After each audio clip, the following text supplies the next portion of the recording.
Joint family. रोशनी, अब तेरी शादी की उम्र हो चुकी है। सब तेरे लिए लड़का देख रहे हैं और तू है कि 8-9 बजे बिस्तर से उठ रही है। मम्मी, क्या आप भी सुबह सुबह ज्ञान दे रही हो? सोने तो दो कम से कम। क्या करें, अब तेरी हरकतें ही ऐसी हैं। चल अब बिस्तर छोड़ और मेरे साथ खाना बनाना सीख। ना, मैं नहीं बना रही खाना वाना। आप प्लीज जाइए ना यहाँ से। रोशनी की बातों से निराश होकर निशा वहाँ से चली जाती है।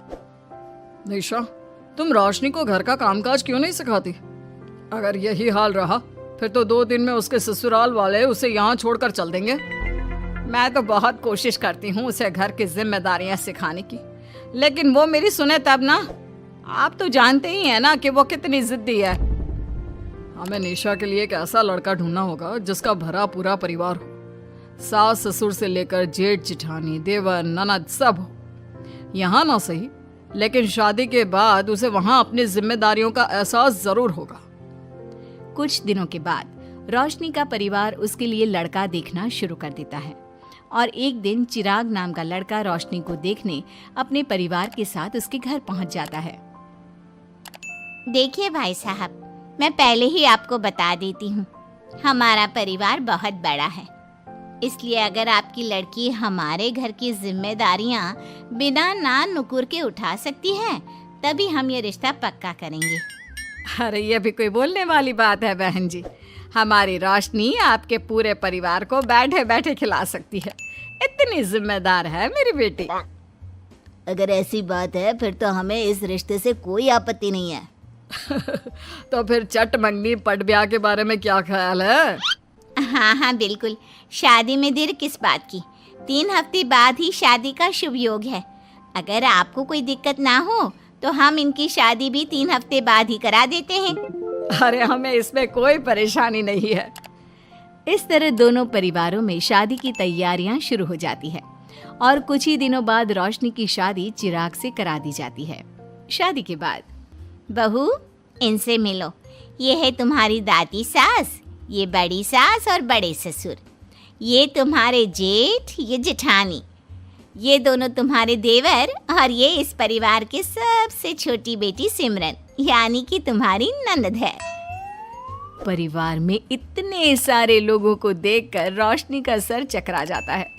वो अपना सर पकड़ लेती है और मन ही मन सोचने लगती है, हे भगवान, ये किस जन्म का बदला लिया है आपने मुझसे? मैंने क्या बिगाड़ा था आपका जो आपने मुझे ऐसा परिवार दिया? बेटा, किस सोच में पड़ गई तुम? और कितने लोग हैं आपके परिवार में? बस हम इतने ही लोग हैं बेटा, ज्यादा लंबा परिवार नहीं है हमारा। अब इससे लंबा और कितना बड़ा परिवार होगा आपका? ये ससुराल कम चिड़ियाघर ज्यादा लग रहा है। कुछ कहा क्या तुमने बेटा? नहीं मम्मी जी, वो मैं बहुत थक गई हूँ, तो क्या अब मैं सोने जा सकती हूँ? हाँ, क्यों नहीं बहू। चिराग, बहू को अंदर कमरे में लेकर जा। जी माँ। चिराग रोशनी को अंदर कमरे में लेकर जाता है। चिराग, मुझे यहाँ नहीं रहना, मुझे अलग रहना है। ये तुम क्या बोल रही हो रोशनी? अभी तो आई हो तुम और अभी अलग होने की बात कर रही हो। परिवार वालों को पता चलेगा तो कितने दुखी होंगे वो लोग। मुझे नहीं मतलब किसी से, और इसे तुम परिवार कहते हो? ये परिवार कम कोई गली मोहल्ला ज्यादा लग रहा है। रोशनी, अभी तुम नई हो इस परिवार में, इसलिए शायद तुम्हें ऐसा लग रहा है। कुछ दिन में आदत हो जाएगी तुम्हें। चिराग की बात सुनकर रोशनी अपना सर पकड़ लेती है। आपको समझाना तो दीवार में सर पटकना है। मैं सो रही हूँ, लाइट ऑफ मत करना, मुझे अंधेरे में नींद नहीं आती। इतना बोलकर रोशनी बिस्तर पर लेट जाती है। रोशनी को देखकर चिराग का मुंह खुला का खुला रह जाता है। वो भी पैर पटकते हुए बिस्तर के दूसरे कोने में अपना मुंह मोड़कर सो जाता है। अगले दिन, देवरानी जी, आप उठ भी जाइए, सुबह के 6 बज चुके हैं। सोने दो ना मम्मी, क्यों परेशान कर रही हो? देवरानी जी, मैं आपकी मम्मी नहीं जेठानी हूँ। सुबह सुबह क्या मजाक है मम्मी? इतना कहकर रोशनी अपनी आंखें मसलते हुए उठती है और अपनी जेठानी को देखकर चौंक जाती है। दीदी आप यहाँ? पिछले 1 घंटे से तुम्हें उठा रही हूँ, लेकिन तुम हो कि अब उठ रही हो। लेकिन अभी तो सिर्फ 6 बज रहे हैं, आपने मुझे उठाया क्यों? वो इसलिए क्योंकि आज तुम्हारे इस घर में पहली रसोई है, तो खाना आज तुम्हें ही बनाना होगा ना। क्या? मुझे पूरे मोहल्ले के लिए खाना बनाना पड़ेगा?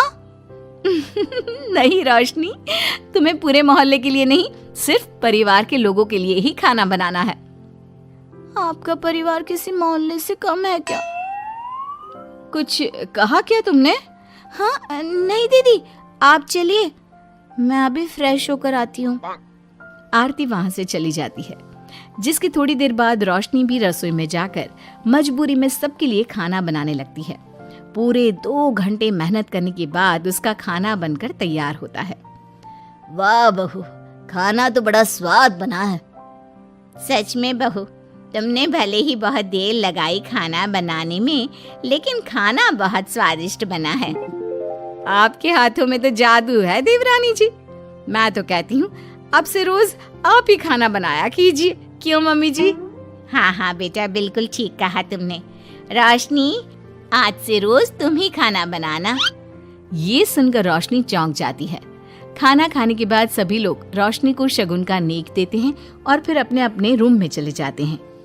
क्या यार रोशनी, इतना टेस्टी खाना बनाना जरूरी था क्या? अब फंस गई ना तू। ये सब माँ पापा की वजह से हो रहा है, उनके कारण मुझे ये सब झेलना पड़ रहा है। रोशनी गुस्से में अपने रूम में जाती है और अपनी माँ को फोन मिलाती है। मम्मी, मैं आपको कभी माफ नहीं करूंगी। आपने जानबूझकर मुझे इतने बड़े परिवार में भेजा है, जहाँ मुझे सांस लेने की भी फुर्सत नहीं है। हमने ये सब इसलिए किया ताकि तू अपनी जिम्मेदारियां निभाना सीखे। अब मायके की तरह ससुराल में भी अपनी जिम्मेदारियों से मुंह मत मोड़ लेना। मुझे नहीं रहना माँ यहाँ। इस घर में जितने लोग हैं उतने तो हमारे गली मोहल्ले में भी नहीं थे। माँ, मैं आपसे आपकी सारी बातें मानूंगी, पर प्लीज मुझे यहाँ से ले जाइए। बिल्कुल नहीं, अब से वही तेरा सब कुछ है। वहां से भागने के बजाय अपनी जिम्मेदारियां पूरी करना सीख, इससे हमें भी थोड़ी खुशी मिल जाएगी। माँ की बातों से निराश होकर रोशनी फोन काट देती है, जिसके बाद उसकी नजर नेक में मिले पैसों पर पड़ती है और वो फटाफट से बिस्तर पर बैठकर पैसे गिनना शुरू कर देती है। अरे वाह, ये तो पूरे 25,000 रुपए हैं। किसी ने भी 5100 से कम का नेक नहीं दिया। चलो अच्छा है, कुछ तो फायदा हुआ इतने बड़े परिवार में शादी करने का। अब इन सब पैसों से मैं अकेले शॉपिंग करूंगी, बहुत मजा आएगा। शॉपिंग के बारे में सोच सोच कर ही रोशनी अपने बिस्तर पर कूदने लगती है। उसे बिस्तर पर कूदता देख सभी लोग चौंक जाते हैं। भाभी, आप ऐसे क्यों उछल रही हो? छोटी बच्ची हो क्या? अपनी ननद की बात सुनकर रोशनी का मुंह खुला का खुला रह जाता है। थोड़ी देर बाद रोशनी घर में बिना बताए शॉपिंग के लिए निकल जाती है और शगुन में मिले पूरे पैसों को शॉपिंग में उड़ा देती है। शाम में, देवरानी जी कहाँ गई थी आप? जानते हैं सब आपके लिए कितना परेशान हो गए थे, कम से कम आपको बताकर तो जाना चाहिए था ना। सॉरी दीदी, मैं आप लोगों को बताना भूल गई। वैसे इतने सारे बैग किस चीज के हैं? तुम शॉपिंग करने गई थी क्या? हाँ दीदी, वो आज नेक में इतने सारे पैसे मिले थे ना, तो मैंने सोचा क्यों ना मैं उन पैसों की शॉपिंग ही कर लूं। अरे वाह, ये तो बहुत अच्छा सोचा तुमने। मम्मी, पापा, सिमरन, देवर जी, सब बाहर आइए। देखिए रोशनी हम सब के लिए क्या लाई है। रोशनी कुछ समझती उससे पहले ही वहाँ सब लोग आ जाते हैं। क्या हुआ आरती बहू, क्यों चिल्ला रही हो? अरे देखिए ना माँ, रोशनी हमारे लिए शॉपिंग करके आई है। वो देखिए रोशनी हम सब के लिए कितने कपड़े लेकर आई है। आरती की बात सुनकर रोशनी के पैरों तले जमीन खिसक जाती है। उसके मुंह से एक शब्द तक नहीं निकलता। सच में भाभी, आप कितनी अच्छी हो। बेटा, हम सबके लिए तुझे खरीदारी करने की क्या जरूरत थी? अभी तेरी नई नई शादी हुई है, तुझे अपने लिए लेना चाहिए था ना। एक काम कर, ये सारे कपड़े तू ही रख ले, किसी को कुछ देने की जरूरत नहीं है।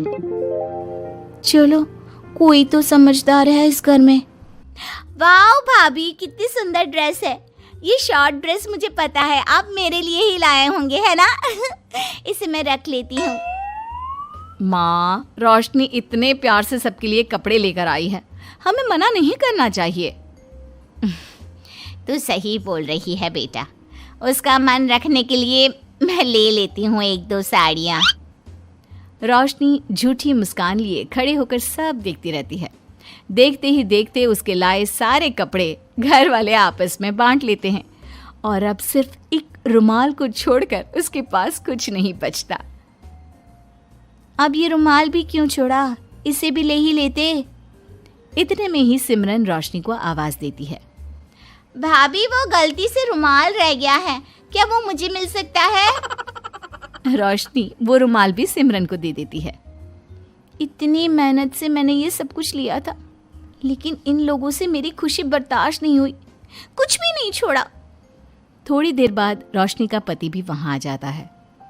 मैंने सुना है आज तुमने सभी के लिए खरीदारी की है, तुम मेरे लिए कुछ लेकर नहीं आई? बस फिर क्या था, इतना सुनते ही रोशनी का पारा हाई हो जाता है और वो चिराग को घूरने लगती है, जिससे चिराग डर के मारे वहां से खिसक जाता है। हाय रे, फूटी किस्मत मेरी, जो ये जॉइंट फैमिली मेरे मत्थे चढ़ी।